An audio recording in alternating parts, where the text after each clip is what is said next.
мен үш революция деймін, үш мемлекеттердің ауысу сондай уақыттарын көрдік та, кризис уақыттарын. Сен жүрсің үш балаңмен. Бұлар кішкентай ғой, не түсінеді. Не формат деп плоский нәрселерді шығара берсек, воспитание детей казахоязычных будет очень плоский. Жас болдық, мынандай бір әке-шешеміз бар, артымызда тіреп тұрған деп айта алмаймын. Мотивируешь мужа? Басқа адамның жетістігін өзіне қойып бір күшті көріну. Вот тебе же повезло с ним? Жоқ, мен бармаймын. Кішкентай баламен. Сен жұмысын жасаймын ба? Это типа не женское дело. Дело не во внешней красоте, потому что можно быть красивой, но холодный. Біздің де қазақ әйелдері кем емес, артық түспесе. Не себеп болды, ене қалай, немен сендерді шағыстырды деген кезде? Қазақстанға оралғанда, конечно, культурный шок болады. Әйелдің бақытты болуы, жалпы қоғамның бақытты болуына ол прям тікелей әсер етеді. Представь салда, есть люди, да, мысалы 10-15 жыл бір жерде өмір сүріп жатқан.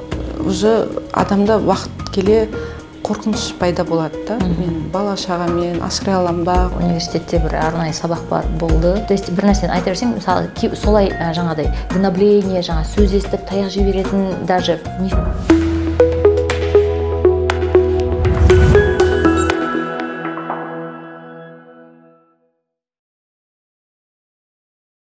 Саламатсыздар ма, құрметті Кербез Леди подкастының тыңдармандары. Бүгін біз мен үшін ерекше бір подкаст жазғалы жатырмыз. Бұл подкастта өздеріңіз білетіндей, мен неше түрлі қызықты айтары бар деген адамдарды шақырудамын. Сол үшін бүгін де мысалы подкастта тек қана мысалы медийный немесе там бір басқа да адамдардан гөрі өзімді көбірек шабыттандыратын, маған мен өзім жақсы көретін, бір кезінде бірге жұмыс істеген, бірге оқыған, бірге неше түрлі нәрселерді студенческий кезімізді бірге өткізген бір құрбым бар. Сол құрбыммен бүгін такой девчачий бір әңгіме айтқалы отырмын. Бірақ көтеретін тақырыптар вот 100% сіздерге пайдалы болады деген үміттемін. Себебі бұл подругам менің өзімді шабыттандырып, кәдімгідей маған бір ерекше энергия, ерекше бір жаңағыдай ой салатын құрбыларының бірі. Есімі Альбина.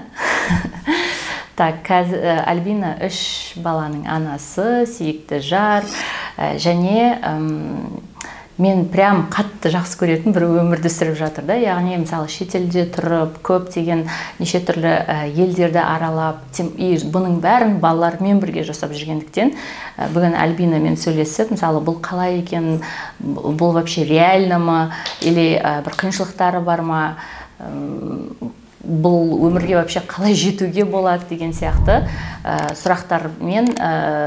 сұрақтарды қоятын боламын. Альбина, қош келдің. Қош болдық. То есть екеуміздің таныстығымыз негізі где-то 16 жылдай, да? Где-то 15-16 жылдай болды. Кішкене өзің таныстырып кетсең, мен сен туралы былай жалпылама айттым. Қазақша, орысша еркін сөйлесе берсек. Бәріне сәлем. Мен есімім Альбина Жангерова. Өзін айтып кеткендей, 3 баланың анасы, жар. Қазіргі таңда Америкада, Бостон қаласында оқу барысымен тұрып жатырмыз, жолдасым оқуының барысына. Өзім негізі Тараздың қызымын. Сол жақта оқыдым, тұрмысқа шықтым, кейіннен Алматыға көшіп келдік. Алғашқыда жұмыс жасап, кейіннен баламен біраз уақыт үйде отырдым. 1 жылдан кейін, тұрмыс құрып бала туғаннан кейін 1 жылдан кейін жолдасым жұмысын барысымен біз шетелге көшіп кеттік. Сол жақта 7 жылдай 3-4 мемлекетте тұрып келдік. Қандай мемлекеттерде? Ең алғашқы біз Грузияда болдық. 2012 жылы. Ол кезде қызым 1 жаста, біз сол жақта жұмыспен тұрдық. 1 жылдай тұрдық, 1 жылдан кейін Украинаға ауыстық. Тоже жұмыспен. Ол жақта тұрдық 1 жылдай, кейінен Турция, Стамбулға көштік. Солай, ол жақта да 3 жыл солай тұрып, кейінен 7 жылдан кейін елге қайттық. Негізі бұл қызық история. мынау біз барған әр мемлекеттердің бір ерекшелігі, біз барған жерден айтады ғой, мен үш революция деймін, неше түрлі мынандай мемлекеттердің ауысу сондай уақыттарын көрдік, кризис уақыттарын. Ең бірінші Грузияға барған кезде қызық болатын, жаңағы қаншама тұрған, жақсы жұмыс жасатқан Саакашвили ауысып, орнына басқа президент келеді. Ол жақта бір көтеріліс болады. Кейіннен біз енді ойымызда түк жоқ, сонымен ары қарай Украинаға көшкен кезде Украинада майдан басталады ғой. Енді солай өмір сүрдік, былай өте қатты қиын, сонда ештеңке болған жоқ. Бізге өте жақсы қарады украинецтер, ешқашан негативпен солай қараған емес. Опять же, потом жұмыспен Турцияға, Стамбулға ауысқан кезде 2015-2016 жылы көтеріліс болды. 16-та переворот болды. Оны пережили. Сонымен достарымыз не қылатын болды, қалжыңдайтын болды. Сендер Қазақстанға келмеңдер. Қазақстан тыныштыра берсін депші. Мен енді қалжың ғой, сөйтіп келдік, как раз 2020 жылы 19 аяғы 20-да келдік. Сол кезде тұрып жатқан кезде 30 жыл тұрған Назарбаев өзгереді ғой. Айтамыз да, енді какой-то парадокс, енді біздің ешқандай неміз жоқ, бірақ сондай ключевой моменттерде мен өзім, жаңа семьям көрді да бұндай мемлекетте өзгеріс. Потому что негізі көтеріліс кездері өте қиын болады ғой негізі. Кризистер болады. Сол кезде өзімді қалай уже айтады, на автомате қалай, ой, мына жерде бүйту керек, сөйту керек дегенде. Кейіннен қаңтар оқиғасы болды. Ол кезде біз әйтеуір қала неді, мемлекетте сыртта болып қалдық да. Мы тут ни при чем дегенде. Сондай, сол жаңағы жолдасым жұмыс бабымен біз көбінесе сыртта өмір сүрдік. Кейіннен елге оралдық, Қазақстанға. Осы жақта жұмыс өзіміздің уже жеке тірліктермен айналыса бастады. Сондай. Окей. И, по-моему, әр бала әр елде туылды да? Мен қызым, біз енді Тараздан едік қой, кейінен жаңа үйленіп Алматыға көшкен кезде бізге Алматы енді вау болды да. Алматыда сол жақта босандып, бірақ енді ол Алматыда осыдан 13 жыл бұрын енді басқа деген условиялар болды. Сол кезде қиындау болды. Қанша мен платно босандым деген өзінде де ақылы түрде, бірақ менде шок болды. Біздің медицинадан, жалпы босану процесінен, ұзақ уақытқа дейін мен екінші рет босанғым келмейді деп жүрдім да. Бұны да айтар едім, негізі өйтіп айтуға болмайды. Өйткені мен солай айтқанымнан кейінгі балаларым өте былай, қалай айтсам, ұзақ уақытта келді, былай енді жаңа Құдайдан тілеп алды, Құдай бере салды деген балалар, енді келесі балаларым мен сондай болды да. Сол үшін айтады ғой, жақсы сөз жарым ырысы, қандай сөз, енді қалай да айтсақ та ол сөзді абайлап айту керек екенбіз да. Кейінен жаңағы айтқандай біз Стамбулда тұрып жатқан кезде, сол жақта мен жүкті болып босандым. Енді семьям бәрі сол жақта болғаннан кейін мен сол жақта босандым. Әрине, енді біздің мемлекетпен салыстыра алмайсың, жер мен көктей. Мен өте күшті жаңа қызмет алдым. Сол кезде мамам болды. Кстати, мамам да таң қалды. Айтады, Советский Союз кезде бізге тура осылай қарайтын дейді да. Қазіргі саған қарап жатқандай, тура бізге солай қарайтын, қазіргі медицина дұрыс емес деп мамам солай айтты да. Содан кейін жаңағы ұлым сол жақта босанғаннан кейін мен айтатын да, Құдай қалса үшінші баламды Америкада босаймын деп жаңа қалжың түрде айтатын. Бірақ ол адамның ақылында қалып қалады екен да. И біз үшінші баламыз болған кезде біз уже точно білдік Америкаға жаңағындай сол жаққа бару керек. Бірінші очередь жаңағы медициналық қызметін алу үшін дегенде, екіншісінде жаңағы енді басқа мемлекет өзгеше, ол жақтың опытын көрейік деп мақтап жатады. Сол себептен мен үшінші балам сол жақта босандым. Классно. Жалпы енді лично мені ең қатты, допустим, осылай путешествовать етіп жүргім келеді. Балалармен, семьямен, жаңа сен сияқты бірнеше мемлекеттерде тұрып көргім келеді. Бір аз уақыттан, бір жыл деген сияқты. Бірақ енді балалар мектепте болғасын, одан кейін жаңағы олардың развитиесі, соны уайымдаймыз да. Бір тұрақтылық маңызды шығар деп қоямын өзім. Бірақ негізі, мысалы, сен жүрсің 3 балаңмен, мысалы, үлкен қызың уже 13-те 7-8 класс. 7 сыныпта. 7 класста. И ол қыз сол туылғалы әр елде жүр, әр елден мысалы білім алып жатыр. И қазір өзінің қалай сезінеді, мысалы достары бар ма, жалпы как бы общее состояние ребенка, мысалы как они жалуются, не жалуются, қандай бір мысалы осы жерде тұрып жатқан племянницаларың бар, басқа бір салыстыратын адамдарың бар. Мысалы қалай? Бұл негіз бұл сұрақ көп қойылады маған ше. Былай да айтатындар енді бұлар кішкентай ғой, не түсінеді дегендей сұрақтар ең бірінші соны айтатын едім. Не керек дейсің? Не керек, шаршап, олар түсінбейді, өскенде шығасыңдар ғой деп баламен. Мен ойым өзгеше басқа, себебі бала айтады в процессе путешествия олар да өзгереді. Олардың да өмір тек қана санасы партада емес, партадан басқа, үйден мектептің арасынан басқа да өмір бар, басқа да елдер бар, түрлі түсті адамдар бар, әлем үлкен. Адамдардың цвет кожи басқа, тілдері басқа, діндері басқа да неше түрлі заттар бар екенін кішкентай кезінен санасына білінбей құйылып жатады. Әрине кейбір кездерде оңай болады, путешествияда кейбір кезде өзінің қиыншылықтар болады, енді сондай қиын деп айтпаймын. Балалар әр түрлі условияда өмір сүріп үйренеді. Бір күні ұшақта ұйықтайды, бір күні поезда, бір күні машинада, бір күні жақсы отельде, бір күні средний попроще отельде дегенде сондай бір күні палаткада мысалы біз кемпинг жасадық, балалардың ақылында күшті қалды. Әлі күнге дейін айтады. Біз осы жақта Калифорнияда кемпинг жасап едік қой, сондай жасайықшы дейді.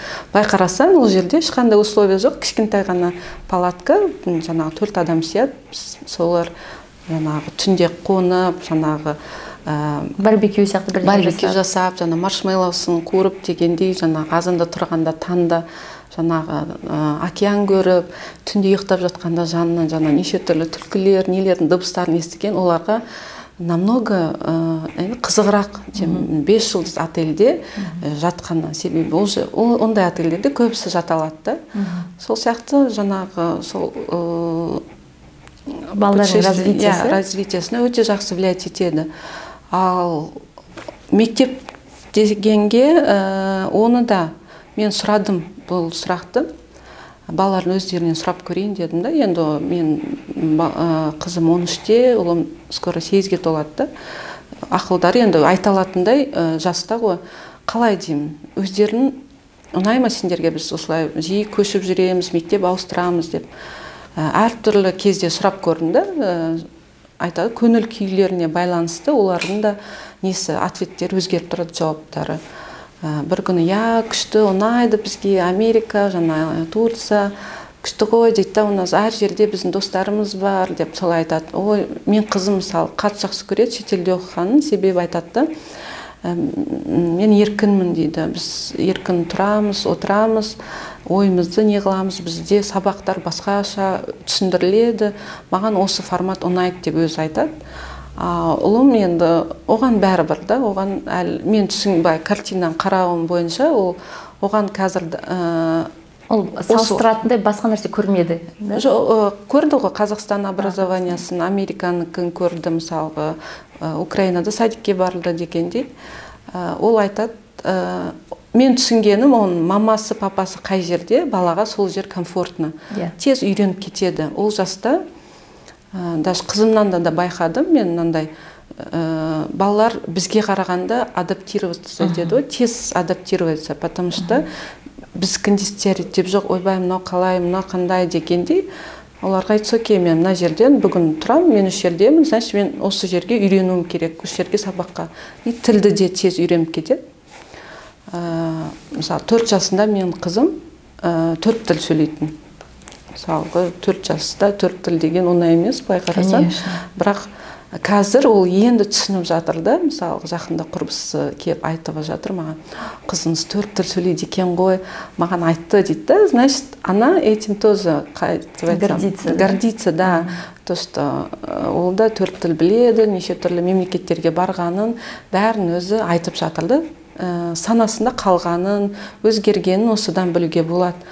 Одан кейін кейбір тақырыптарда сөйлесіп жатсақ, оларда айтады, біз мұнда болдық қой, мына жерде, помнишь, мынандай мемлекетке барған кезде, или мынандай жерде барған кезде осылай болды ғой деп әңгіме айтып жатады. Жақсы әңгімелер айтып жатады. Супер. Біз қазір негізі прям енді қалып емес, просто жаңағы қыдыруға шығып келетініміз бар. И менің қызым қазір 5-те, уже 3 мемлекетте болды. И жаңа 5 жасар бала.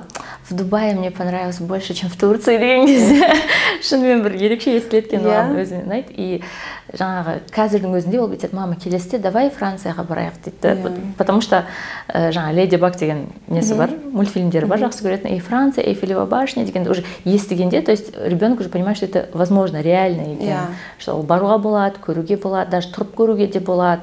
Мама, почему мы не учимся во французской школе деген сияқты сұрақтар қойған кезде уже мен түсінемін да, что оказывается действительно балдардың жан-жақты көріп өскені, жаңағы миында шектеулердің болмағаны, то есть это подтверждается. То есть вообще в принципе человек рождается без шектеусіз туылады ғой негізі, потому что біз ғой шектеу қоятын, мынау болмайды, мынау невозможно, ақша жоқ, там, или оған бара алмаймыз, там себептер бар деген сияқты. И кейін уже балалардың сол шектеулері пайда болады, и өскен кезде де біз уже оны өзіміздің миымызда возможно деп ойлай алмаймыз, даже во взрослом возрасте. И видишь, вот, например, мне сложно думать о том, что қалай, допустим, біз бір мектепті ғана оқығасын, плюс-минус 2, да, допустим, как будто вот осылай жүру керек сияқты. Вот уже ол шектеу ғой негізі. А вот так вот, что можно переезжать, что, мысалы, балаларға в принципе будет комфортно, не обязательно так, как мы жили. И вот, у детей будет, им будет нормально. Это будет их норма екен. Негізі бізге түсіну қиын, себебі вот сол шектеулеріміз бар. А вот получается дети, которые жиі путешествовать етіп, неше түрлі елдерде, жерлерді көрген, одан кейін неше түрлі тіл білетін балаға, ол вообще әлем кішкентай болып қалатын сияқты. Вообще круто. Мысалға, маған тағы да көп айтатын, баламен шаршамайсың ба жүргенде деп. Мен айтамын да, енді үйде де отырсаң шаршайсың ғой. Тамақ істейсің, жүресің, үйді жинайсың, шашады дегендей да. Мен сол затты сыртта да жасасам, мен аз шаршаймын, сыртта тамақ жасамайсың, үй жинамайсың дегендей да. Наоборот, қызық қой деймін да, баламды аласың да, жүріп кете бересің. Шаршайтындай ондай. Үйде отырған, развиваться етпей үйде отырғаннан жақсы да, сыртта баламен. И бала да өзгереді, өзің де өзгересің дегенде. Бір әрекет дейсің ғой. Үйде жасадың ба, сыртта жасадың ба, бәрі бір. Бірақ ана сыртта жүргенде кішкене ол өзгеше болады. Өзінде кешке дейін шаршап отып, кешке жолдасын жұмыстан келген кезде жаңағындай менімен сөйлесші, мен ішім пысты, шығайықшы деп айтпайсың да, өйткені сен де күні бойы жаңағы бір қызық нәрсемен айналысып келесің дегендей. Супер, классно. Вот сонымен енді, мысалы, балалар қай тілде оқиды в основном? Қай жерде біз барамыз, сол жердің тілімен оқиды. Мысалы, біз Украинада тұрған кезде, енді алғаш сол жақта садиктен бастады ғой, сол жақта орыс украинский садикке барды, сол тілдерді үйренді. Кейіннен біз Турцияға барған кезде қызым түріктің садигіне барды, сол жақтың тілін үйренді. И уже бірінші сыныпқа баратын кезде біз енді мектеп болғаннан кейін оған International School қарадық.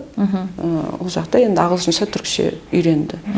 Кейіннен біз елге қайтқанда мен балаларды қазақ мектебіне бергім келді, жаздым даже садикке мысалғы. Бірақ олар енді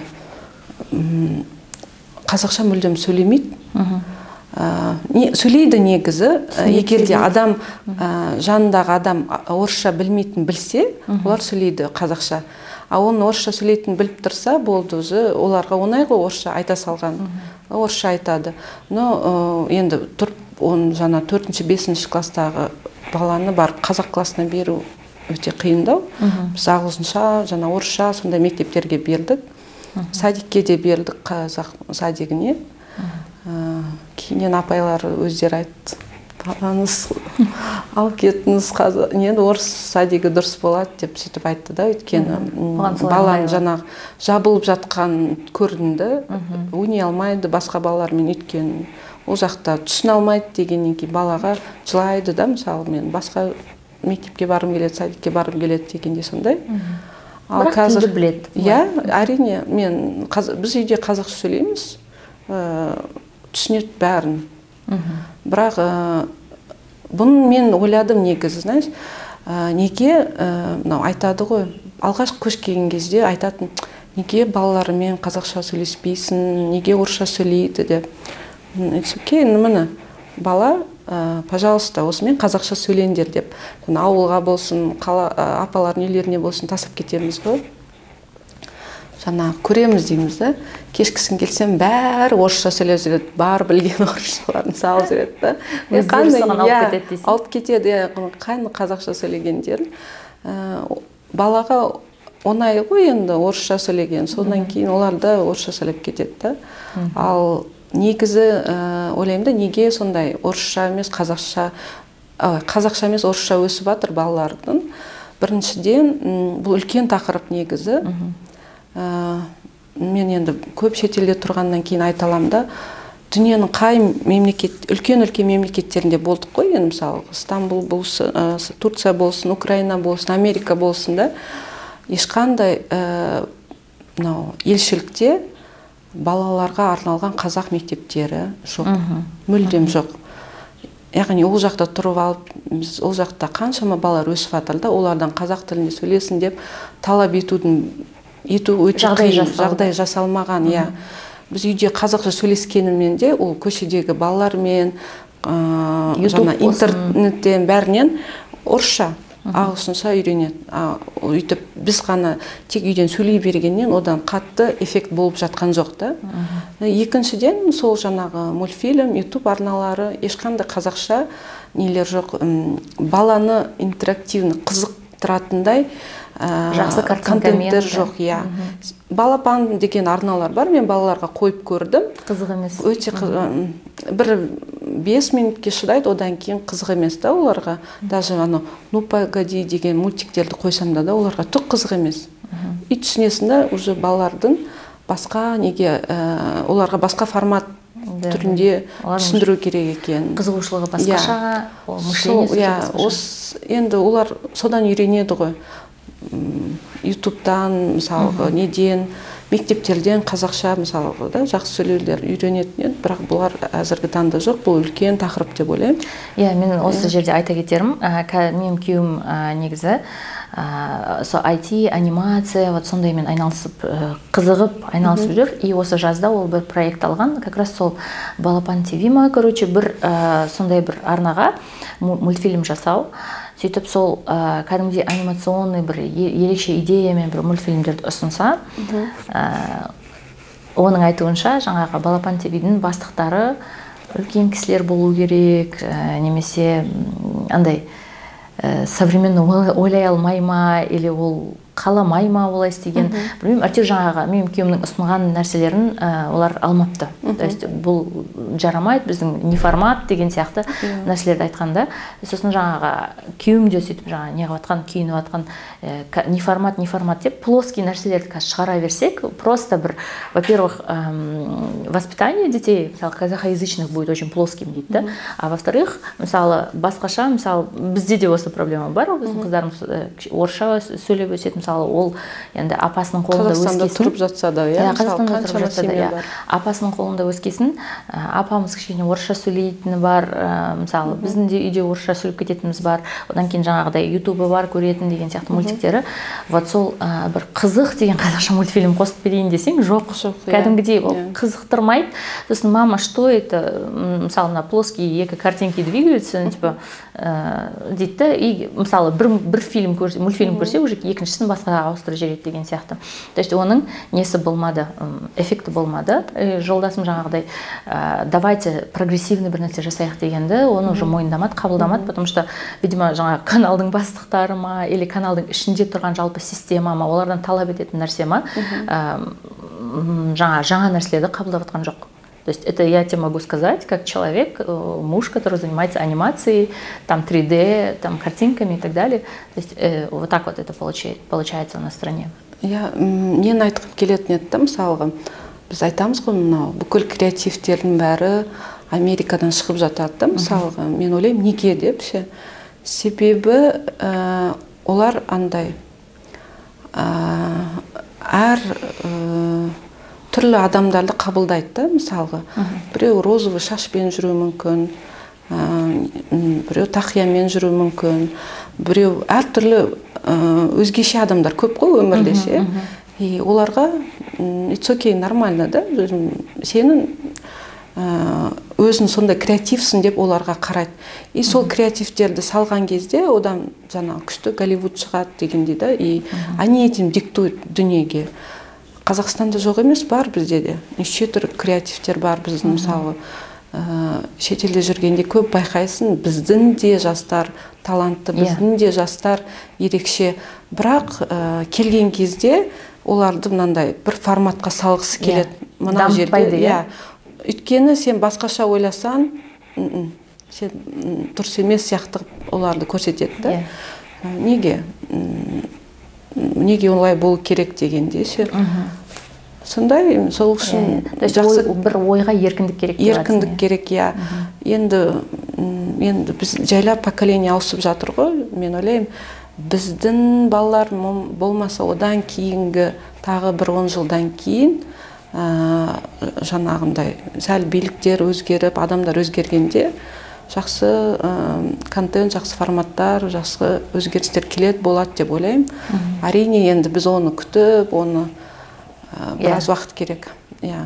Мүмкін біз немерелеріміз көріп қалады. Қолымызда бар нәрсені жасап жатырмыз дейсің ғой. То есть пока есть возможность путешествовать, показывать детям вообще в целом мир, ты сейчас даешь вот так, да? То есть действительно отырып оны күткенше бар нәрсемен жасап көрсетіп осылай сондай адамдарды тәрбиелеу керек деп ойлайсың. Келісемін. Енді былай келсек, күшті тақырып, өзім жақсы көретін тақырыптардың бірі отношения. Расскажи, вообще қалай жолдасыңмен таныстың? Потому что сейчас кішкене бүйтіп айта кетейін. Муж Альбины сейчас учится в одном из самых престижных университетов мира, MIT, да, в Бостоне. И оған мен прям қатты риза болған нәрсем, осы қанша 40-қа таяғанда, да, грубо говоря, 38 жасында түсіп жатыр. То есть мен үшін это андай да, күшті нәрсе. Потому что, мысалы, 40-қа келгенде университет оқимын ба деп атқан, андай жаңағы мидағы шектеулер ғой. То есть, мысалы, сондай бар. Мысалы, біз кездескен кезде сен соны айтқансың, это была его всегда мечта. Жас кезінде жаңа жұмыс болды, үйді асырау керек деген сияқты там кейбір басқа обязательстволар болды. Ол оны оқи алмады, қалағанындай. Бірақ енді қазір кішкене болса да жағдай түзеліп, не қылған кезде, уже қолы сәл босаған кезде, он опять исполнил эту мечту. Для меня это просто большой показатель. И вот тему отношений, давай начнем, как вы познакомились, как вы вообще как бы развивались ваши отношения. И потом мы с тобой еще отношения қатысты, бір-екі сұрақтарым бар, соны қоямын. Біз жолдасыммен негізі қызық, былай 16 жасымнан таныстық та, ең бірінші танысқан кезде ол кәдімгі бір мұғалім ретінде сабақ беретін математикадан. Енді мен де түк ойым жоқ, одан сұрадым да, енді ол кезде де ондай ешқандай ой болмаған. Біз уақыт келеді, үйленеміз, танысамыз, семья болатын. Енді солай таныстық. Кейінен мен ол кісіге мұғалім ретінде, ол маған оқушы ретінде қараған. Кейіннен арадан бір 3-4 жыл өтіп, жаңағы біз бір оқу орында оқыдық қой, ол бітіріп кеткенді менен бұрын. Кейінен мені көрген, солай жаңа ұнатып, жаңағы осындай қыз бар еді ғой айтпақшы дегендей, солай танысып кеттік, я. Қазір 14 жыл болды отау құрғанымызға, аз да емес, көп те емес, как бы жылдамыз, я. Сол отношения. Просто айтайын дегенім, вы же все с нуля начинали, да? Просто жаңағыдай, мысалы, вы и квартиру снимали, да, то есть, и, короче, неше түрлі жағдайлармен жаңағы күйеуіңді бір жаққа жерсе артынан барасың деген сияқты. Сосын одан кейін жаңағы бара-бара жағдай өзгеріп, жақсы жаққа, альхамдулилля, очень рада за вас. Так вот этот вот путь, расскажи, пожалуйста. Әрине бастап біз енді жас болдық, мен 21-де, ол 24-де, біздің енді мынандай бір әке-шешеміз бар, артымызда тіреп тұрған деп айта алмаймын. Неге жетсек де бірінші Алла, екінші жаңағы өзіміздің еңбектің арқасында, жолдасым арқасында деп айта аламын да. Біз бастан бастады, жолдасым жұмыс жасады, көп қызмет етті. Мен де жұмыс жасап, кейін баламен отырып, қайтып жұмыс жасаған күндерім болды. Отношение өзгереді. Әрине біз басында бала едік, бәрі идеальный болады деп айтпаймын. Өзгерді. Бір-бірімізге қарай біз де өзгеріп оттық. Сөйлесу арқылы, әртүрлі жағдайлар арқылы өзгереді адам. Сондай. Мен қалжыңдап айтам ғой енді. Біздің де бір семьямыздың сақтап қалудың бір себебі шетел болды деп ше. Жаңағы шетелде тұрған кезде ұрыс қаласың ғой енді. Кететін жер жоқ деп. Жынданып жаңағы, все, мен кетемін, билет алмаған дейді деп мен айтам да. Жарайды, қазір аламын деп жаңағы. Билетке енді бірден ұшып кете алмайсың ғой, 2-3 күн бар деп. 2-3 күннен кейін уже татуласып қоясың да, қалатын боласың. Сол себепті, жаңағы алыста тұрғанның бір себебі да, төркін жақын болсаң қайтып зырт-пырт бара береді дейді ғой жаңағындай. Сөйтіп, ол да бір себеп болды жаңағы. Әрине, ешкім идеальный емес, уақыт келе бәріміз өзгеріп оттық бір-біріміз. Мен түсінгенім айтылу керек, сөйлесу керек. Анау, не дейді, бір сөз бар ғой, махаббат бар, әңгімесі таусылмаған дегенше. Сол сияқты, пока арада әңгіме болып тұру керек та, әңгіме тоқтаса, арадағы қарым-қатынасты тоқтайды. Согласна. Сосын, мысалы, бітеді ғой, жаңағы, әйел жақсы болса, ойбай басын төрге сүйрейді, әйел жаман болса, бәрін ойбай көрге сүйрейді. Мысалы, осыған көз қарасын. Бізде көп зат негізі кішкентай кезімізден әке-шешемізден естігеніміз бар, жұрттан естігеніміз бар, мынандай, не дейді, подсознаниемізде қалып кеткен көп заттар бар, установкалар бар да, енді бай психология тілде айтса, жаңағы, не дейді, әйел мойны, еркек басы деп ше, мен бұл заттарға келіспеймін, шын айтайын. Әр жеке адам, жеке тұлға, оның успехы, не дейді, жаңа жетістігі тек қана өзіне байланысты. Мысалғы, отырып алып қазір мен айтсам, енді өтірікті, мен жолдасым осындай жағдайға жеткен, мен арқам деген өтірік. Жолдасым қандай жетістікке жеткені тек қана өзіне байланысты. Ол өзінің еңбегі, өзінің армандары, соған қарай жүрді. Мүмкін маған қарай ешкімге не қыламаймыз ғой, не дейді, влияет, қалай болады? Әсер ете алмаймыз, ешкімге өзгерте алмаймыз. Өзімізді ғана, біз өзгергеннен кейін, біздің айналамыздағы адамдар өзгереді да. Мүмкін ол маған қарап, бала шағасына қарап мотивация алған шығар, бірақ тікелей өзінің еңбегі, қандай жетістікке жетсе де, ол тек қана өзінің еңбегі, өзінің күші, қалауы, өзінің қалауы, өзінің санасы солындай затқа жетуі. Үйде отырып алып, жаңағы диванда жатып дегенде ондай заттар болған жоқ. Тек өзінің еңбегі арқылы солай жетті. И также әйел адамды да айта аламын да. Мысалға, әйел адам жұмыс істеп жатса да, немесе жаңағы жақсы формада болса, жақсы әдемі болса да, күйеуі ғой, күйеуінің арқасында осылай шалқып күліп жүр, күйеуінің арқасында она такая красивая, күйеуінің арқасында қыдырып жүр, или жұмыс істеп жүр. Ондай емес та, мысалға. Мүмкін болу мүмкін, мысалы, күйеу жағдайы бар да, әйел үйде отыр азаннан кешке шейін тамақ жей берсе, ол әйел жайылып бітіп кетеді да. Ал отырып жаңағы диета ұстауы, спорт жасау, өзіне қарауы, жұмыс жасау, развиваться ету, оқуы, ол тек қана әйелге байланысты.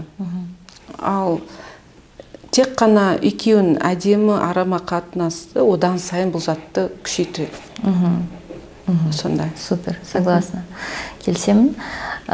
И жаңағы не, мысалы, бізде почему-то очень так принято, вот мотивируй мужа, там, я не знаю, вот, и если женщина хорошая, там, у нее муж такой вот классный, мотивированный, весь такой вот с иголочки деген сияқты сөздер бар.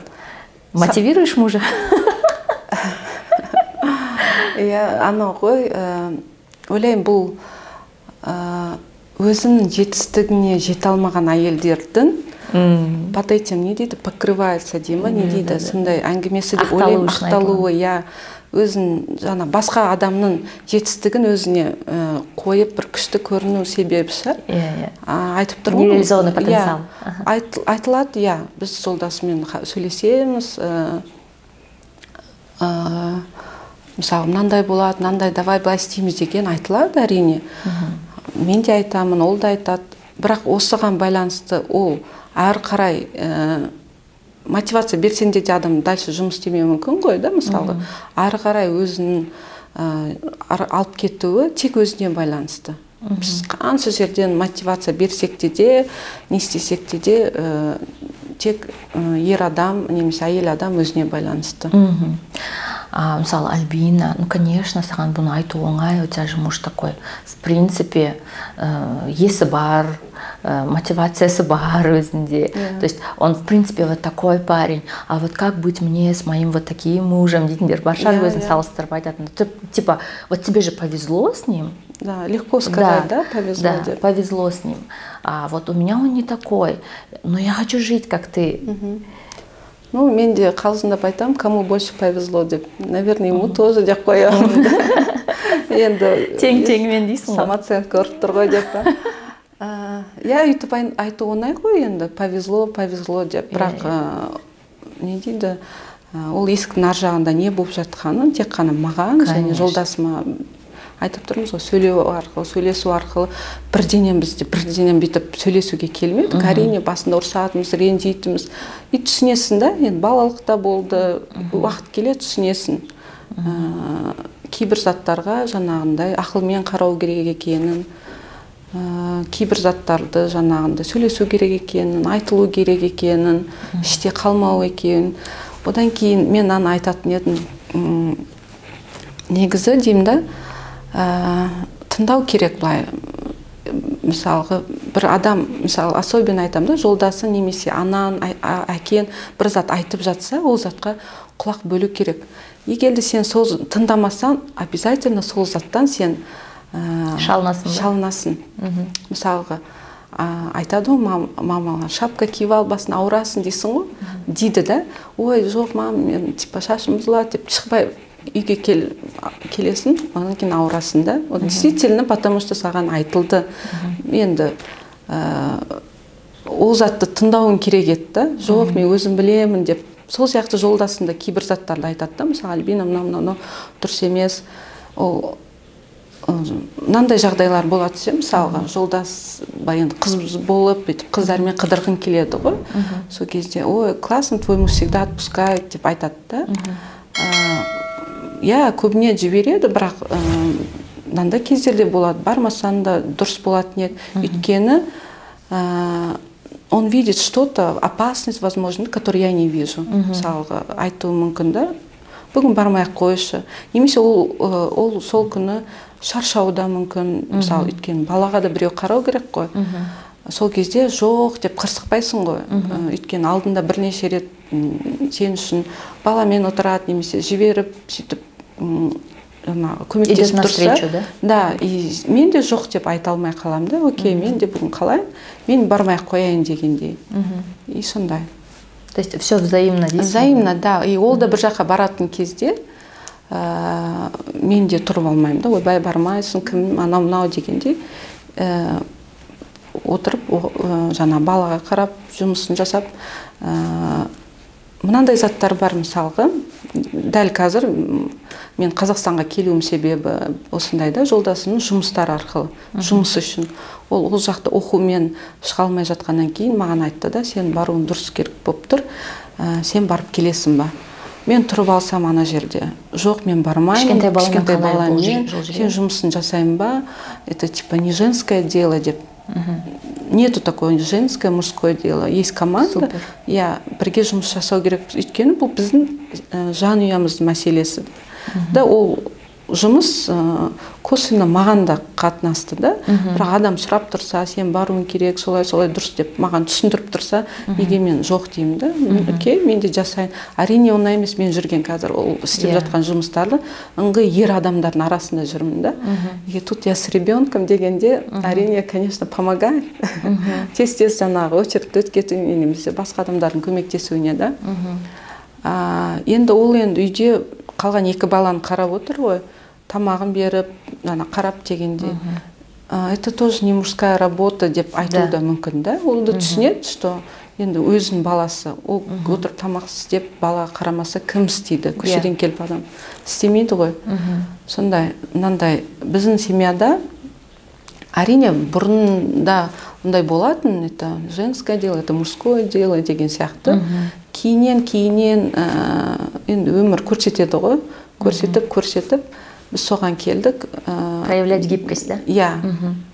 Нету такое, что бұл әйелдің қызметі, тек бұл еркектің қызметі. Болса да, жаңа көмектесу арқылы, условия арқылы деп жаңағындай жынданып емес, шын көңілмен солай жасалып, солай келе жатыр. Түсінікпен қарау, я. Машалла, супер. Вообще классно.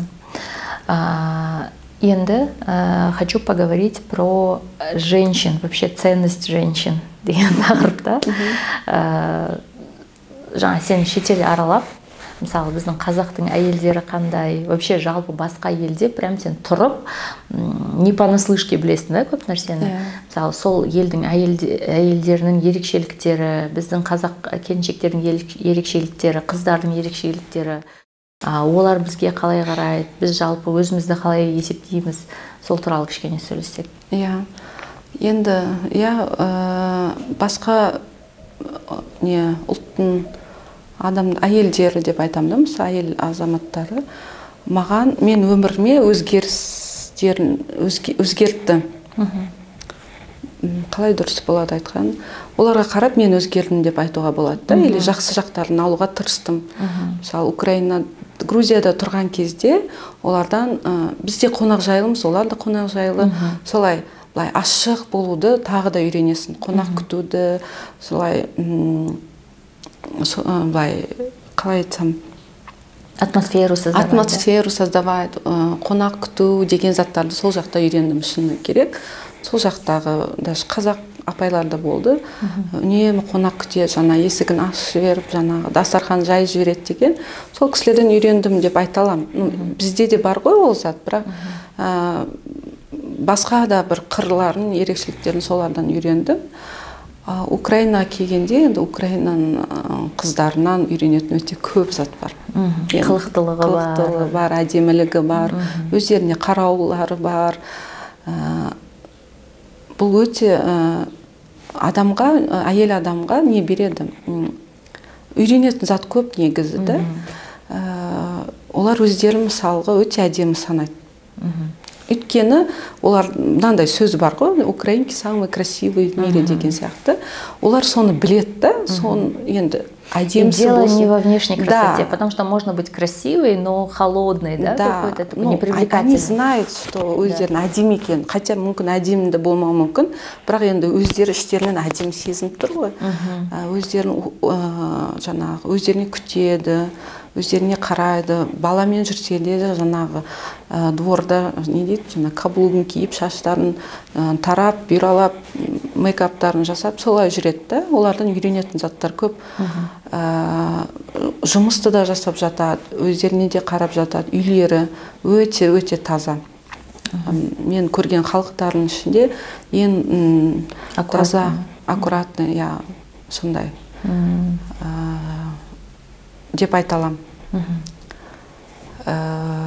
Одан кейін Турцияда түрк ханымдар, апайлар өте, олар енді олардан үйренетін өте көп. Өйткені Грузия, Украина кішкене постсоветский болғаннан кейін мышление бізде басқаша. Ол жақта мүлдем басқаша. Олар кішкене через призму ислам солай қарайды да, и бала тәрбиесіне мен көп солардан үйренген заттар болады. Жаңағындай балаға қалай сөйлесу керек, қалай үйрету керек деген сондай заттар болды. Кейінен енді қазіргі Америкада данный момент мен қарап жатырмын да, қалай олар өз балалармен сөйлесетін. Өте ұнайды маған. Мен қараймын, ерекшеліктер байқайды. Мысалға,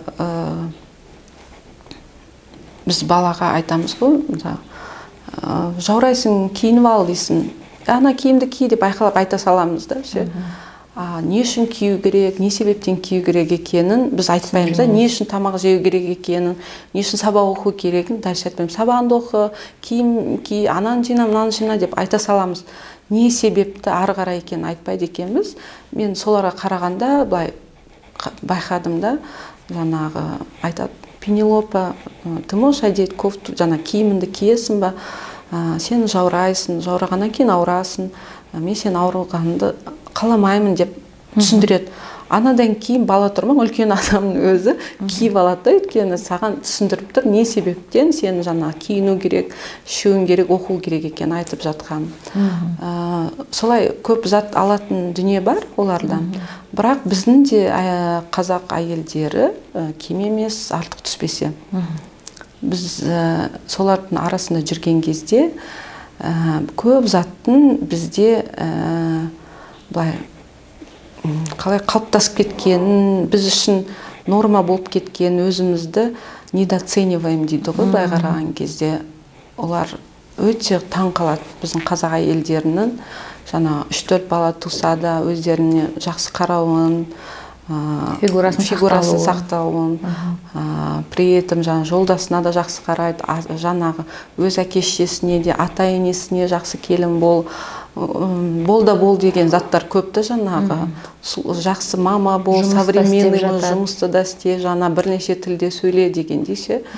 Шын айтайын, мысалы, ол тұрмақ түріктерге да, мысалы, Америка демеймін, түрік ханымдардың өздеріне де жаңағы қамыр жайып, манты жасап, самса жасап, бала қарап, үйін таза ұстап отырғаны оларға бір андай не да, героизм, вау, олар таң қалады сол затқа.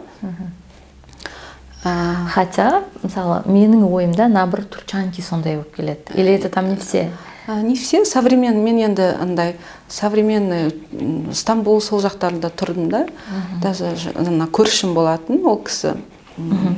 Түрік қой, жаңа үйінде бірнеше көмекшісі бар, нянясы бар деп, бір күні жаңағы нянясы жұмыс істейді. Өзі жұмыс істейді, сонымен есігімді қағып тұрды бір кісі, жаңа кісінің нянясы екен, сіздің балаңызбен ойнаса бола ма деп, бір жаста екен деп, деп айттым да, it's okay, ойнасын деп, сол кісімен сөйлесіп жатқан кезде жаңағы нянясы өзбек ба сондай да, сол кісі айтады, мен жаңағы дейді да, үйдің хозяйкасы ма жаңағы айтады, сізге қатты таң қалады дейді да.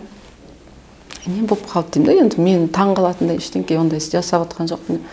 Сіз дейді, тура сондай үйде тұрасыз дейді, жолдасыңызға бір емес, 2 балаңыз бар дейді. О да бір-ақ бала да, нянясы да жоқ, көмекшісі жоқ. бәрін өзі жасап жатыр деп таң қалады екен дейді. Мен деймін, шынын айтсам, как в курорте живу деймін да ше. Мен жалғыз өзім жақта тұрмын, жолдасым жаңағы неде, жұмыста, ата-енем жанында жоқ, қырғын Қазақстандағындай қонақтар келіп жатқан жоқ деймін да. Енді аптасына бір рет көмекші келеді. Мен үшін бұл бір күшті зат да. Кайф па? Иә.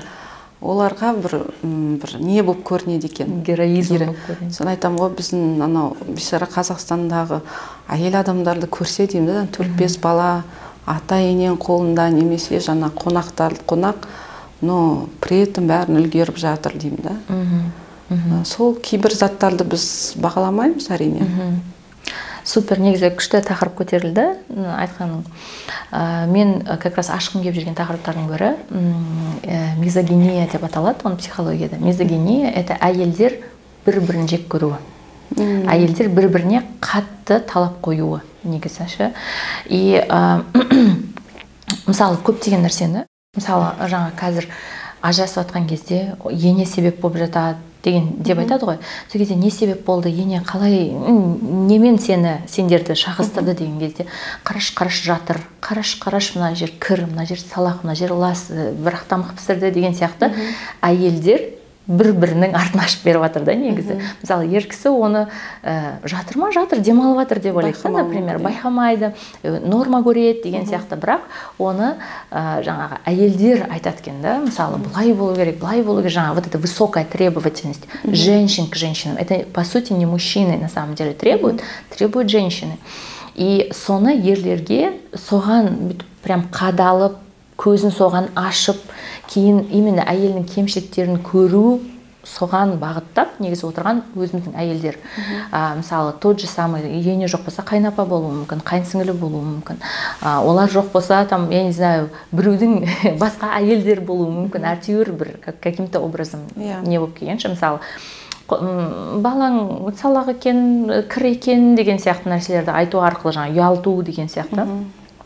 Негізі бізде өкінішке орай жаңағы әйелдердің көбісінің самооценкасы түсуі, өзінен өте қатты нәрсе талап етуі, как раз өзіміздің әйелдердің өзімізді басуы негізі. Сол мизогиния деп айтылады психологияда. Это когда, вот опять же, әйелдер бір-біріне жау.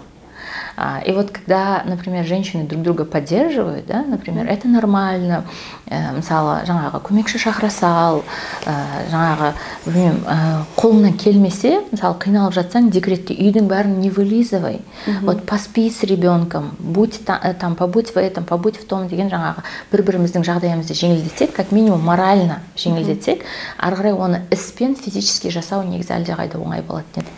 Иә. Мен ең алғаш 7 жылдан кейін Қазақстанға оралғанда, конечно, культурный шок болады. Барлық адамдарда болады. Бір-екі жыл тұрып келсе де, шетелде Қазақстанға келіп, қайтып айтады ғой, чужой среди своих болып қалады. Кәдімгідей сен үйрене алмай жүресің. Біздің вроде осы менталитетте өстін, осы неде өстін, бірақ уже көп заттар бізге жабайы жаңағы ерсі болып көрінеді да. Уже сырт көзбен қарай бастаған кезде. Мен ең алғашқы байқаған затым, бізде қоғамда әйелдер бақытсыз. Бақытсыз, бір сонға барасын, садикке барасын, мектепке барасын, көбінесе әйелдер жұмыс жасайды ғой. И бәрінен уже қорқып тұрасың, сен бір нәрсе сұрағанға да. Обозленный злые, да? Ұрсып береді. Сұрасанда да жаңағындай цокаться етеді да. Типа, мол, сен осыны білмейсің ба, қоя тұр дегендей, тупойсың ба, или жаңағы әрең жауап беріп дегендей, да? Өте аз. Бар, бірақ өте аз жаңағындай бақытты әйел көресің. Мысалғы, жақында мен Қырғызстанда болдым. Сол жерде де жаңағы көбінесе ер адамдардың жұмыс істеп жатқан жер. И бір отдел бар екен, ол жерде әйелдер ғана жұмыс істейді. И кішіне кірсем, 3 әйел отыр екен да. Кірсем, жаңағы 3 әйел, енді жұмысым барысымен жаңағы сұрап атсам, тура біздің елдегінде, енді Қырғызстане, Қазақстане примерно бір дейді, жаңағы әрең жауап беріп, өзімді ақымақ көріп, солай деп жатыр да. Мен айтып жатыр, мен бұл жұмысты алғаш жасап тұрмын, мен кейбір процесс түсіндірмеймін, маннан түсіндір жерші десем, не өзің біліп келмейсің ба деген сияқты, подожди деген сияқты келтіреді да, уже не бар деймін да, екі-ақ сөз ғой, мынандай деп күліп айтасың болады ғой деп. Кейінен жаңа жұмыстарымды бітіріп, маған жаңағы жолда бала ұстайтын адам қажет болды да. Жаңағы жерге, осы жерде әйел бар ғой, осы әйелдердің біреуі қалаға шығып қалар, біреуін алып кетейін деп сол жерге қайтып кірдім. И сұрадым да, біреуіңіз қалаға барама, мен алып кетем тегім. Бірақ осылай баламды машинада ұстап отса, қуанар едім деп. Деп біреу кісі келісті, сонымен жолда сөйлесіп келе жаттық. Сөйлесіп келе жатқан кезде ол кісіні ажырасқан екен, өз айтты да. И сол кезде түсіндім да, жаңағы бәрі бір үйдегі адамның немесе тұрмыстықтағы заттар әйелді бақытсыз етеді. Ажырасуы мүмкін, жаңағы үйінде немесе ажыраспаса да үйінде қиын сүру мүмкін. Ол да ер адамға байланысты, көңіл оған жеткілікті көңіл бермеуі мүмкін да. Ол бөлінбегеннен кейін әйел бақытсыз болғаннан кейін ол да бітіп не қыламайды, ашыламайды, ол да жолдасы мүмкін жақсы бітіп қарай алмайды. Сондай. Замкнутый круг, да? Вот это, да, идет жаңағы. Бір-біріне ашулы. Ол ене де мысалғы бақытсыз, да? Өйткені ондай жолдасының жөнінде внимание алмаған, бүкіл өмірін баласына арнаған, баласы алдыда басқа әйел алып кетті. И оған ол кісіге өте қиын. Ну, это көп адамдардың білетін заттары, да? Сол себептен жалко, көп семьялар бұзылып жатады. Бізде өте көп, бәрі біледі, статистикада бізде ажырасу себебі көп. Мынау қазір Америкада қарасам, мен жастағы адамдар енді оқып жатыр ғой, примерно плюс-минус біздің жаста қатарлы адамдар. Сол кісілер енді сөйлескен кезде, олардың енді 2 жасар, 4-5 жасар балалары бар да, енді 13 жасар қыз тек қана басқа бір семьяда бар, олардың да жасы менен әлдеқайда үлкен да. И сол кезде жаңағы байқайсың, что біз ерте үйленгенімізді. Үйлене салып бала жасаймыз, себебі жаңағы біздің ақылымызда сол қалып қалған, үйленгеннен кейін бала болу керек. Просто надо. Ол не от того, что я хочу ребенка, оны желанный ребенок, осознаниемен болмайды. Ол просто үйленді, бала болу керек, артынша 2-3 бала болу керек пен келеді екен да бізде. Оларға қарасан 30 жасында енді тұрмыс құрып жатады, 30-дан кейін 35-ке қарай жаңағы енді босану. И для них это окей. При этом үлгеріп жатыр босанып та.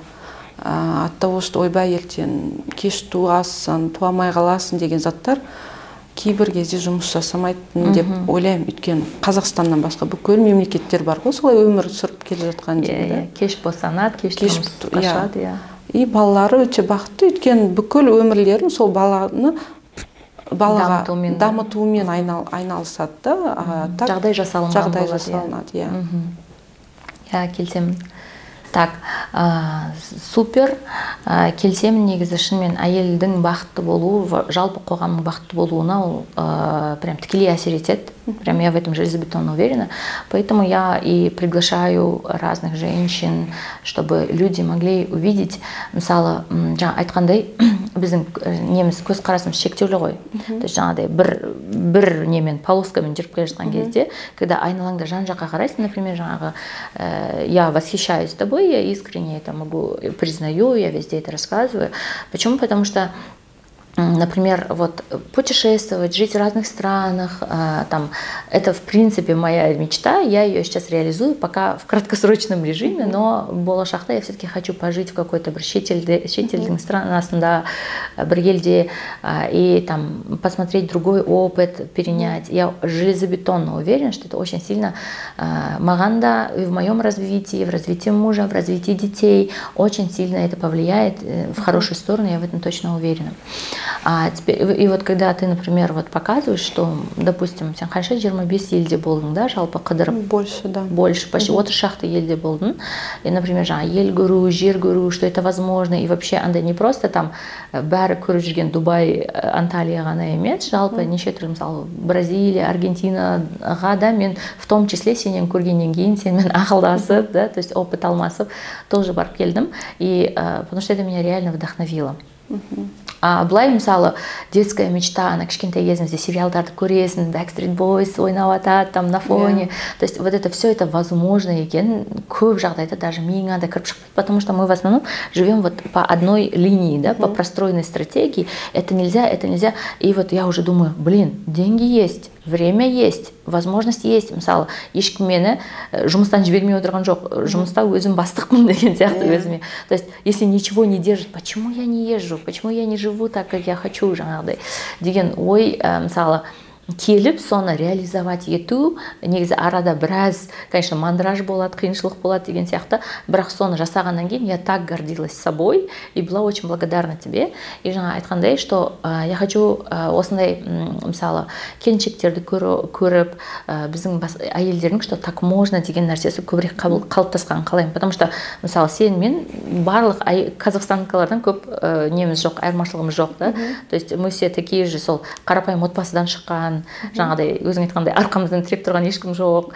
Әйтеуір жаңағыдай тырысып тұрақты, аз да болса тұрақты жұмыс істеп, бір белгілі бір нәрселерге жетіп жүрген адамдармыз, да. И вот жаңағыдай, то есть спасибо, прям реально мотивирует. Я поэтому очень хотела, чтобы девочки, это мой канал, менің подписчиктерім, бұны көрген, жаңа ой өзгерген прям қалаймын. И вообще действительно жаңа путешествияларды не просто так жақсы көремін, оказывается, действительно жаңағы ойымдағыдай нәрселерді береді екен. То есть сол нәрсеге риза болып отырмын. Айтам да, представь, Салта, есть люди, да, мысалы 10-15 жыл бір жерде өмір сүріп жатқан. И то, что там басқа мемлекет, басқа қала, бір квартирада, немесе бір үйде тұрып жатқан деймін, да? 40 жыл, 50 жыл тұрып жатады. И мен сол адамдарға қатты не қылам. Жаным ашымайды, расстраиваюсь, да, что өмірде деймін да, қанша ашық, қанша мүмкіншіліктер бар. Не өзгереді деймін да, мысалға, не жоғалтып алу мүмкінсің, жаңа бір жыл болса да, бір ай болса да шетелде өмір сүріп келгенге, немесе басқа қалада өмір сүріп келген кезде. Сол кезде даже айтады ғой, біз бір жерден бір жер көшсек де, мен өзім байқаймын, біз көп заттарды тастаймыз, керек емес, жинай береміз. Одан кейін орнына басқа жана, басқа жақсы заттар келеді да. Сол сияқты кейбір адамдарға солай не қылам, как деймін да, сонша жыл бір жерде отырады, шетел көрмейді. Енді көбісі ақшаға кеп тіреледі ғой, ақшаны мы же можем заработать в жизни, оно вернется, да? И если былай шындап келсек, негізі ақшаға да тірелмейді. Если вот прям хочу десе. Енді көбісінің несі, причинасы, да? Ой, ақша жоқ қой дегенде. Бірақ келеді. Егер жайлап анадан жинап, бір нәрседен отказ беріп, сөйтіп не қылса, келеді ол заттар. Бірақ шетелге барып келу басқа, шетелде тұру мүлдем басқа. Бір басқа мемлекетте, прям сол жерде күнделікті өмір сүріп келген өте басқа затта. Әрине, адамдарға ол енді бәрі бірден көшіп кете алмайды, бәрі көшіп кетсін деп те айтпаймын. Егер қалаған адам шынымен де ойы болса, арманы болса, неге бүгін емес, неге ол кейінге қалып жатыр деп айтамын да. Арман, что я могу потерять, ойлаймын да, мысалы, барып келейін, көрейін. Чем кейін 40-50-ге келгенде мен неге істемедім деп, банально да, как бы жаловаться еткеннен гөрі алып қазір барып істегенге. Біздің бір туысқандар бар, осындай жас кезде, балалар кішкентай кезде, олардың сол Канадаға көшіп келуге несі болған екен, көшіп кетуге мүмкіндігі болған. Кейін уже сол 60-50 бірдеңелерге таяған кезде, сол әттен деп соны айтып отырады да. Кезінде кеткен кезде, қазір біз уже 20 жыл Канадада тұратын едік деп сөйтіп мысалы айтып отырады да. И соны естіген кезде мен де ойланып қалдым, бар ма екен сондай нәрсе, что вот мен де кейін әттенай деп отыратын депші. Действительно, на самом деле, жаңағы бала да не емес екен, то есть это не причина отказываться, не работа в принципе не причина отказываться, потому что жұмыс істей алған адам, ол любой жерде жұмыс істей алады, правильно? Я келісемін. И в принципе даже тілде қатты маңызды емес. Егер өз ісін білсе, сөйлемесе де болар негізі. Мен көремін, мысалы даже кейбір қазақ кісілер бар, үлкен, да, уже 50-ден асқан кісілер Америкада тұрып жатады, жөнді бір тілде білмейді, бірақ өздерінің армандары кезінде болған, соны енді айтып жатыр да, бала шаға өсті, енді біз барып соны орындайық дейді да. Бірақ ол кісілерге әрине басқа қиыншылықтар бар да, тіл үйрену қиын, одан кейін ар жақта тұрмыстық кейбір нәрселер.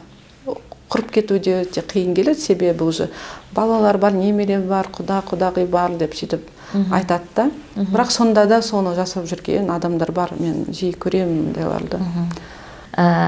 Жаңағы универге, жаңа мен айтқандай, прям еще один ним для меня прям вау деген нәрсе, это вот то, что вы поехали учиться. Прям, ну, это просто круто. Я вообще очень сильно уважаю людей, которые вообще в целом получают знания. И не только я, вообще в мире, мне кажется, все это уважают. Сол универ жайлы кішкене поподробнее. Как, что... Бұл жылдасым арманы еді, негізі ол 20 жасында солай бір емес 2 рет Америкаға түскен екен. Бірақ түрлі себептерге байланысты оны жаңағы кейінге қалдырып отқанда, сөйтіп уақыт келді, жаңа үйлендік, не қылдық. Уже адамда уақыт келе қорқыныш пайда болады да. Мен бала шағамен асырай алам ба, бүйтем ба, сөйтем ба дегендей. И мен айттым да, енді көрерміз, сондай енді бір қиын жағдайда емеспіз ғой. Сен главное өзің шын қалап тұрсаң, көр. Мен тек қана қолдаймын сені. Мейлі бүгін жаңағындай ол жаққа барғанда оңай емес та, бәрін өзің жасау керексің да. Үйді де жинасаң, тамақтасаң, жұмыстан бәрін тастасам да, мен сен қолдаймын. Сен өзің арман жасасаң, өйткені ол да маған сөйтіп айтады да, егер өзің бір армандарың бар болса, давай жасайық деген сияқты. Сөйтіп ол өзін ұнаған университетіне, қалаған армандаған университетіне тапсырды, солай өтіп кетті. Әрине білдік та, бұл зат енді біздің өмірімізді ерекше өзгертетін, себебі енді сонда жасқа келген кезде бәрін тастап, қайтып бастан оңай емес. Мысалға, кейбір адамдар 20 жасында Америкаға кетеді, в основном покорять Америку, American Dream. А бізде деймді, бұл уже... Когда уже все есть, да? Мысалы, жұмыс десен, үй десен бәрі бар. Біз бәрін тастап, қайтып бастан оңай емес. Еще былай да, то есть бара себептер қиындата берді да, то есть имеется в виду, допустим, үйді тастау керек, жұмысты тастау керек, не? И еще плюс уже вообще прям шах и мат, это еще 3-й ребенок родился, да, то есть он совсем маленький. То есть мысалы бізде былай ғой, то есть беременности естісе уже көп пландар бірден өзгереді, а тут даже рождение ребенка. И все равно он все-таки отстоял, да, как бы свое желание. Даже өткенде де сөйлесіп жатсақ, кейбір адамдар жаңағы университетке түскен, бірақ отказ берген, себебі енді ғана балалары туылыпты да. Мен айтып отырмын да, типа, зачем? Бала оқымайды ғой, ол университетте деймін да, өзі оқиды ғой. Несі бар дегенде, енді әркімнің мысльдер әртүрлі, мүмкін қиын шығар кейбір адамдарға бала қарауды да. Солай біз енді бәрін тастап, жаңағы сол жаққа көштік, университетке, MIT-ге. Оқып жатқан MIT ол кәдімгі магистратура емес, бұл басқа бизнес школа. Өзің қатарындағы мид-карьера дейді ғой. 15 жылдай жұмыс істеген адамдардың, түрлі қызымындай топ-менеджмент жасаған адамдардың, состоявшиеся люди, да? Солардың бір определен рутинаға неғып кетеді, немесе істеп жатыр, дамығысы келеді, бірақ бір жерге тоқтайды да, дальше даму үшін оқу керек дегендей да. И бізде осы жақта Қазақстанда уже 3-4 жылда оралғаннан кейін тұрдық қой, жұмыс істедік, не қылдық. Көп затқа енді еңбектің арқасында жетіп отырдық та, жаңағы жұмысты да бәрі окей, жаңағы үй машина, не дейді, база дейді ғой, оның бәрін жаптық. И біз уже түсініп жаттырмыз да, бізде развитие жоқ. Иә, біз ертең 40-50-де ол туралы ойлай алмаймыз деймін да. Да 40-та и то окей деймін да, мысалы 50 жас, 60 жасқа келгенде бізде ойлай алмаймыз. Біз жас кезімізде қазір көріп қалайық, қазір істейік, научиться мыслить кішкене басқашалау да. И сөйтіп жаңағы бәрін бір шетке тастап дегенде бүйтіп тастай салмайсың ғой, әрине реттеп, дұрыстап кеттіп, жаңағы оқуға келдік. Оқуға келдік дегенде жолдасым оқып жатыр. Балалар да сол мектепке барып жатыр. Мен қазіргі таңда баламен, бірақ тек баламен жатырмын деп отырғым келмейді, өйткені мен де түсініп тұрмын да, ол жерде 1 жыл оқу, 1 жыл деп уақыт жоғалтқым келмейді. Ол жақты көргім келеді. Университеттің ішінде де оқуға болады екенді, әйелдеріне де сондай жасап қойған. Себебі олар айтады екен, прям профессорлардың өздері айтады екен да, үйдегі атмосфера өте важно сендердің сабақ оқығандарына, әйелдерің болсын, немесе ер адамдар болсын, олардың да көңіл алып тұру керек, оларға да развитие керек дейді. Өйткені бір жақты адам дами алмайды, екі жақты даму керек деп. Сөйтіп сондай неше түрлі программалар, развитиелар қойып қойған. Соларға барып жүрмін, заодно как бы английский дамытасын ары қарай. Мышление өзгереді. Мышление өзгереді, иә. Сондай. Супер. Еще сен кеше жаңа университетте бір арнайы сабақ бар болды деп айтқаныңды кішкене бөлісіп кетсең, потому что маған да ұнады сол нәрсе. Иә, оны жолдасым айтты. Университетті жаңа оқып жатқан кезде обязательно бір сабақ бар екен. Бұл сабақ мынандайды, қалай қазақшасын мен былай аударғанда келгенде не дейді, зорлық көрсетпеу дей ма, противонасильственный, иә, адамның ерекшеліктерін әйел адамдарға қарай гөрі басқа адамдарға, ерекше адамдарға сен оларға насилие жасамау керексің. Бұл тек қана насилие дегенде ол физически емес, и вербально, көзбен, қолмен деген сияқты ғой. Сондай сабақ алады екен, оны обязательно өту керек. Оны өтпесен, басқа сабақтарға өте алмайсың. Бұл не деген сабақ? Мысалға, әйел адамдарға қалай қарау керек, қандай дистанцияда сөйлесу керексің, қандай заттарын айтпау керек деген, мысалы, қашан үйленесің, қашан деп, или қырындап, жаңағындай. Личные границы. Границы, да, өтпеу керексің. Одан кейін бұл енді Америкаға неше түрлі адамдар бар. Оның көңіліне бір қаяу тигізетін нәрсе жасамау. Тек қана әйел адам емес, бұл также еркектерге де байланысты да. Мысалы, кейбір өзгеше еркектер болуы мүмкін. Сен де оларға айтамайсың, ой, мынандай еркек болса мен ұрып тастайтын едім, бүйтетін едім, сөйтетін деп сен айтпайсың. Соны үйретеді. Немесе просто ер адам мен ер адамның этикасы деген сияқты сондай. Қарым-қатынастары, немесе жаңағы рассалар. Сен қарасың, сен азиатсың деп бөлінуге болмайды.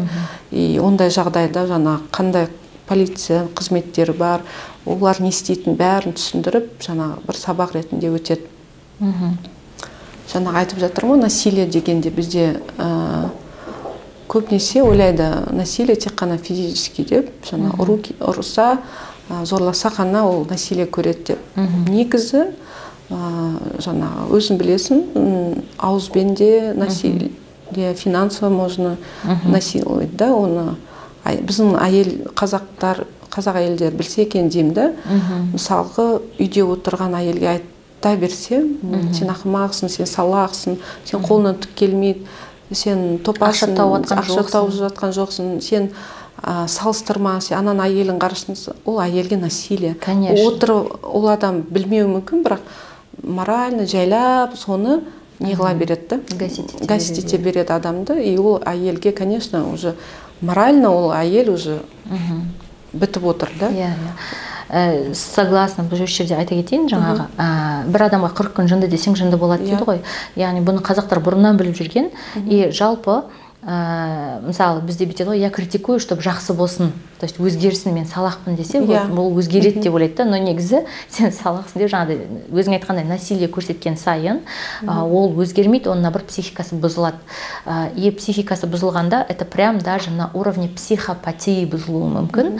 То есть бір нәрсені айта берсең, мысалы солай жаңағыдай гнобление, жаңа сөз естіп таяқ жей беретін, даже не физически, просто жаңағыдай моральное насилие көрген әйелдер сөйлессең, деп көзіңе қарай алмай, уже андай не дейді, шизофренияның признактары пайда болады. То есть вообще это очень сильно можно надломить психику, и более того, потом еще хуже, еще сильнее становится. То есть как бы от того, что сен айтқаннан өзгермеген үшін ол көбірек айтады, қаттырақ айтады, ол уже потом жаңа неге айналады, тирания, абьюзға айналады деген сияқты. Согласна, да. Даже кейбіреулер убеждать етеді, бұл жынды, бұл шизофреник деп, адам соған сене бастайды. Даже сенбесе де бір нәрсе жасайын деп жатқан кезде деп қалады да, өйткені өзінен күмәнданып қалуы мүмкін да. Ол адам көрінем ба деп ойлап отырады. Сондай сияқты. Екіншісінен жаңағы финансовый насилие деген бар ғой. Бұны көбісі де бізде түсіне бермейді. Әйел адамды мұқтаж ету ақшаға. Жаңағы жұмыс істеткіздірмеу, істесе де тапқанын жаңағы бұл өкше, немесе анаған төлейік, мынау төлейік, кредит деген сияқты не алады. И әйел адам финансово не емес. Не свободно. Не свободно, да. Сондай заттар өте көп. Немесе әр берген тиыныма жауап беріп отыр. Отчет беріп отырады, жаратуға қорқады деген дейді. Сонда немесе жаратса да әйел адам бізде ойлайды, андай таусылып қалады ғой, кедей болып қаламыз ғой дегендей да. Сонда рызық Алладан екенді, ол саған уже келіп тұрған, көбісі түсіне бермейді. Одан кейін мынандай рызық, мен ойым бұл, мен қаншалықты дұрыс екенін білмеймін, өзің айт. Байқағаным енді Алла тағала балаларға да рызықтарын бөліп береді ғой, мысалы. И мы начинаем в это экономить на детей. Там, ой, осы киіммен жүре берсін, ой, бөліп ішіндер, бөліп жеңдер деген сияқты да. Экстра болмайтын неге кетіп қаламыз экономға, балалар ғой пойдет деймін да. И мен ойлаймын, ақыр соған берілген ақшаны сол балаға жаратылмағаннан кейін Алла тағалада рызық кесіледі деп ше. Берілу керек балам, ол особенно қыз баласы молшылықта өсу керек. Өзі бізде өте көп қоғамда қазіргі жастар қыздарды айтам, аш. Аш дегенде не физически андай қарны аш емес, көздері тоймағанда, оның өте көп. Өйткені олар сондай немен өскен, қазіргі тем более Инстаграм деген современный мир оларды қатты қоздырады, жаңағындай жетуін, тез алуын дегендей. И сол үшін қыздар өте көп неге барады? Қиын жағдайларға барады. Оңай барады. Что тут такого деген сияқты. Согласна. Да, супер. Вообще, блин, столько классных тем подняли. Иншаллах, мен искренне уверена, что көп адамға пайдалы болады. Қызықты болса, обязательно комментарий қалдырып кетсін. Обязательно, мысалы, может, тағы ашу керек бір тақырыптар болса, әлі алда кездесіп жатармыз. Міндетті түрде комментарий жазып кетіңіздер, бізді қолдау үшін репост жасаңыздар, лайк қойыңыздар. Бүгін бізде қонақта болған Альбина, менің құрбым, не дейді, артадашым, досым. Бөлсер дүние, айтар дүние қызық болса, неге де, қандай сұрақтар пайда болса жаза берсін, оны жинап, бір күні тағы да сөйлесерміз. Рахмет сен де шақырғанына, келесі кездескенше. Пока-пока.